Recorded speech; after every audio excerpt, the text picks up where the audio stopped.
కర్నూలు జిల్లాలోని ప్రసిద్ధ పుణ్యక్షేత్రం మంత్రాలయంలో సప్త రథోత్సవాలు అత్యంత వైభవంగా జరిగాయి. పీఠాధిపతి శ్రీ సుబుధేంద్ర తీర్థులు ఆధ్వర్యంలో అశేష భక్తజనుల మధ్య వేద మంత్రాలు, మంగళ వాయిద్యాల మధ్య అత్యంత రమణీయంగా మహా రథోత్సవం జరిగింది. పీఠాధిపతుల రథోత్సవంపై హెలికాప్టర్ నుంచి పుష్పాభిషేకం చేశారు. తెల్లవారుజాము నుంచి మూల బృందావనానికి విశేష పంచామృతం అభిషేకం, విశేష పూజలు నిర్వహించారు. అనంతరం ఉత్సవమూర్తి ప్రవళ్లద రాయలను మహారథంలో ఉంచి పూజలు నిర్వహించారు.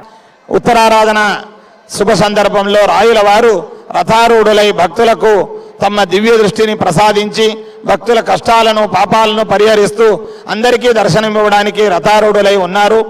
ఈ ఆరాధనా కార్యక్రమంలో వివిధ అభివృద్ధి కార్యక్రమాలు, అలాగే భక్తులకు కావలసినటువంటి సౌకర్యాలు, వీటన్నిటినీ కూడా శ్రీమఠం అన్ని విధాల చేసినది. అయితే ఇది పరిపూర్ణమని మేము భావించడం లేదు.